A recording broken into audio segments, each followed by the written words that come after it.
Hi friends, నేను sir. మీరు చూస్తున్న తెలుగు పీసీ వరల్డ్. ఫ్రెండ్స్ చూస్తున్నారు కదా, ఇది వచ్చేసరికి ఒక 27 ఇంచెస్ మానిటర్ అనమాట. నేను రీసెంట్గానే ఈ మానిటర్ని అయితే కొన్నాను. ఇది వచ్చేసరికి 27 ఇంచెస్ యాసర్ మానిటర్. సో ఈ మానిటర్ నేను నా మెయిన్ సిస్టమ్ అంటే పైన ఏదైతే రూమ్ ఉంటుందో ఆ రూమ్ కోసం అయితే కొన్నాను. అండ్ ఓపెన్ చేసి కొన్ని రోజులు కూడా యూజ్ చేశాను. సో బేసిక్గా నేను ఈ వీడియోలో అన్బాక్సింగ్ చేసి మనకి లోపల కంటెంట్స్ ఏమేమి వస్తున్నాయి అండ్ అంతేకాకుండా మానిటర్ ఎలా ఉంది, ఇనీషియల్ ఇంప్రెషన్స్ కూడా మాట్లాడతాను. సో బేసిక్గా నేను ఆల్రెడీ కొన్ని రోజులు యూజ్ చేసిన తర్వాత చెప్తున్నాను కాబట్టి నా ఇనీషియల్గా నాకు ఏమనిపించింది, కలర్స్ కట్ట ఎలాగ అనిపించినాయి అండ్ దాంతోపాటు దీని యొక్క స్పెసిఫికేషన్స్ ఏంటనేది కూడా ఈ వీడియోలో కంప్లీట్గా షేర్ చేసుకుంటాను. ఒకవేళ మీరు 27 ఇంచెస్లో ఒక మానిటర్ కావాలనుకుని అండ్ బడ్జెట్లో ఒక మానిటర్ తీసుకుందామని అనుకుంటే మాత్రం డెఫినెట్గా ఈ మానిటర్ అయితే మీరు చెక్ చేయొచ్చు. కింద డిస్క్రిప్షన్లో లింక్స్ ఇస్తాను, ఒకసారి వెళ్ళి చెక్ చేయండి. ఒకవేళ బడ్జెట్ ఏదైతే ఉందో మీ బడ్జెట్లో ఉన్నట్లయితే మీరైతే తీసుకోవచ్చు. నాకు వచ్చేసరికి ఈ మానిటర్ దాదాపుగా 9,000 రూపాయలు అయితే పడింది. సో బేసిక్గా ప్రైజెస్ అనేవి మారిపోతూ ఉంటాయి కాబట్టి డిస్క్రిప్షన్లో ఇచ్చిన లింక్ని చెక్ చేయండి, మీకు ఈ రోజు అప్డేటెడ్ ప్రైస్ అయితే తెలుస్తుంది. సో బేసిక్గా మనం మానిటర్ గురించి మాట్లాడుకున్నాం అనుకోండి. మానిటర్ వచ్చేసరికి యాసర్ బ్రాండ్ది.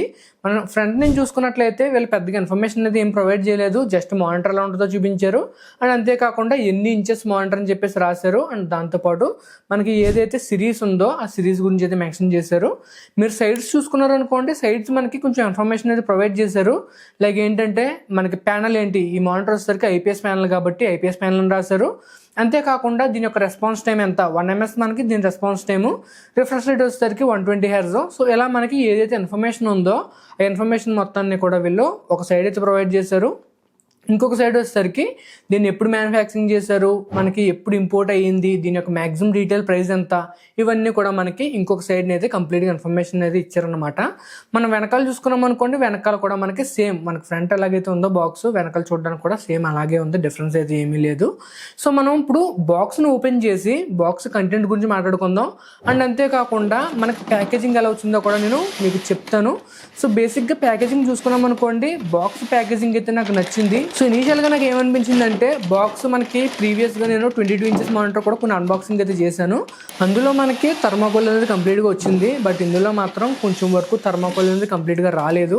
సో బేసిక్గా ఏదైనా గట్టిగా పోక్ చేసినట్లయితే మన స్క్రీన్ కట్ట డ్యామేజ్ అవుతుందేమో అని అనిపించింది. కానీ బేసిక్గా నాకు వచ్చిన మానిటర్ అయితే మాత్రం ఏ ప్రాబ్లం లేదు. అలాగని చెప్పేసి మరీ డ్యామేజ్ అయిపోయేంత చీప్గా కూడా ప్యాకేజింగ్ అయితే లేదు, ప్యాకేజింగ్ మాత్రం చాలా బాగుంది.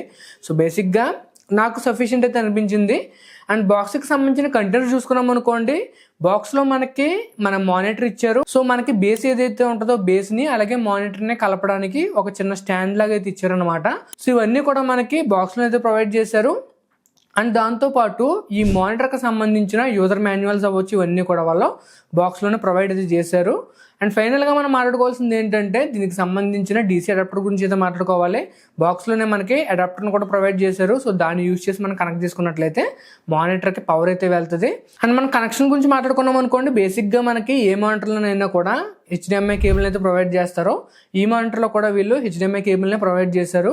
బేసిక్గా మనకి మ్యాక్సిమం రిఫ్రెష్ రేట్ 120 Hz వరకు సపోర్ట్ చేస్తుంది కాబట్టి HDMI మించి కూడా దీనికి పోర్ట్స్ అయితే ఏమీ లేవు. దీనికి పోర్ట్స్ చూసుకున్నారనుకోండి, ఒక VGA పోర్ట్ని ఇచ్చారు, అలాగే ఒక HDMI పోర్ట్ని ఇచ్చారు. అంతేకాకుండా మనకి ఏదైతే ఆడియో ఇన్పుట్ కోసం జాక్ ఉంటుందో సో ఆడియో ఇన్పుట్ను కూడా వీళ్ళైతే ప్రొవైడ్ చేశారు. నాకు సర్ప్రైజింగ్ అనిపించింది ఏంటంటే, ఏదైతే ఆడియో ఇన్పుట్కి సంబంధించిన ఆక్స్ కేబుల్ ఉంటుందో సో దాన్ని కూడా వీళ్ళు బాక్స్లోనే ప్రొవైడ్ చేశారు. కొంతవరకు అది కొంచెం వాల్యూనే అనుకోవాలి.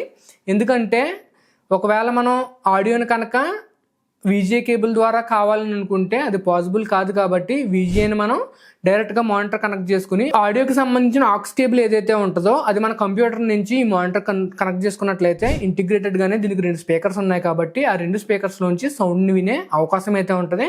అదే మీరు HDMI కేబుల్ యూజ్ చేస్తున్నారు అనుకోండి, HDMI కేబుల్కి అయితే మనకి ఆడియో కూడా అందులోంచి ట్రాన్స్మిట్ అయిపోతుంది కాబట్టి ఆక్స్ కేబుల్ అయితే యూజ్ చేయాల్సిన అవసరం అయితే ఉండదు. ఇనీషియల్ ఇంప్రెషన్స్ గురించి అడిగారు అనుకోండి, బేసిక్గా ఈ మానిటర్ నేను ఒక 3 days అట్లానైతే యూజ్ చేశాను. ఇనీషియల్ ఇంప్రెషన్స్ అయితే మాత్రం నాకు మానిటర్ అయితే నచ్చింది. సో బేసిక్గా మీరు ఒక 22 ఇంచెస్ మానిటర్ని కానీ 24 ఇంచెస్ మానిటర్ని కానీ యూజ్ చేసి 27 ఇంచెస్కి వెళ్ళారనుకోండి, మీకు సైజు డిఫరెన్స్ అనేది చాలా క్లియర్గా అయితే తెలుస్తుంది. సో ఆ మానిటర్ యొక్క స్టాండ్ హైట్ ఏదైతే ఉంటుందో అది ప్రీవియస్గా నేను యూజ్ చేసిన మానిటర్స్ కంటే కూడా దీనికి కొద్దిగా ఎక్కువ అయితే ఉంది కాబట్టి హైట్ అడ్జస్ట్మెంట్ అనేది కొంచెం ఇబ్బందిగా అయితే అనిపించింది. అండ్ దాంతోపాటు దీనికి ఎటువంటి హైట్ అడ్జస్ట్మెంట్ కూడా లేదు. సో ఆ విషయాన్ని కూడా మీరు గుర్తైతే పెట్టుకోవాల్సి ఉంటుంది. సో ఫ్రెండ్స్, నాకు ఇనీషియల్ ఇంప్రెషన్స్ గురించి అడిగారు అనుకోండి, ఇనీషియల్ ఇంప్రెషన్స్ అయితే మాత్రం నాకు ఈ మానిటర్ అయితే చాలా నచ్చింది. సో బేసిక్గా మీకు 27 ఇంచెస్కి వెళ్తారు కాబట్టి 22 కానీ 24 కానీ యూస్ చేసి 27కి వెళ్ళినట్లయితే మీకు ఆ సైజ్ డిఫరెన్స్ అయితే మాత్రం చాలా అయితే తెలుస్తుంది, చాలా క్లియర్గా అయితే తెలుస్తుంది. అండ్ ఇంకొక విషయం ఏంటంటే నేను చెప్పాల్సింది, ఇది ఐపీఎస్ ప్యానల్ అవడం వల్ల మీకు ఆ క్వాలిటీ కూడా చాలా బాగుంది. దీని యొక్క కలర్ గ్యామౌట్ చూసుకున్నారనుకోండి 99% ఎస్ఆర్జీబీకి అయితే సపోర్ట్ చేస్తుంది. సో బేసిక్గా మీరు మూవీస్ వాచ్ చేయడం కోసం కానీ, లేదంటే మీరు ఓటీటీ ఏదైతే ఉంటుందో, సో ఓటీటీలో మనం ఏదైనా మూవీస్ లాంటివి కానీ వెబ్ సిరీస్ లాంటివి కానీ చూడాలనుకున్నా మీకు ఈ మానిటర్ అయితే బాగుంటుంది. సో నేను యూస్ చేసింది ఏంటంటే నా ఎడిటింగ్ ఏదైతే ఉంటుందో ఎడిటింగ్ కోసం అయితే యూస్ చేశాను. సో ఎడిటింగ్లో కూడా నాకు కలర్స్ అయితే బాగానే ఉన్నాయి. మళ్ళీ ఇంకొక విషయం, ఒకవేళ మీరు మరి 20,000కి 25,000 రూపాయల మానిటర్ కంపేర్ చేసి అన్న ఆ 25,000 రూపాయల మానిటర్కి సమానంగా లేవని అంటే మాత్రం దానికి నేనేం చెప్పలేను. ఈ మానిటర్ యొక్క ప్రైస్ ఏదైతే ఉందో ఆ ప్రైస్కి నాకు వర్తనే అనిపించింది.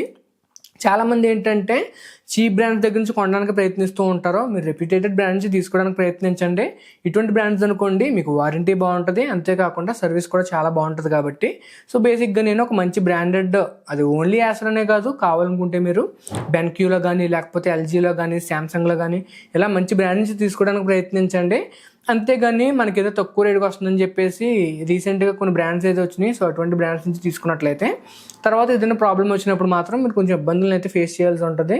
సో ఇనీషియల్ ఇంప్రెషన్స్ గురించి మాట్లాడుకున్నట్లయితే మానిటర్ యొక్క క్వాలిటీ అయితే చాలా నచ్చింది నాకు.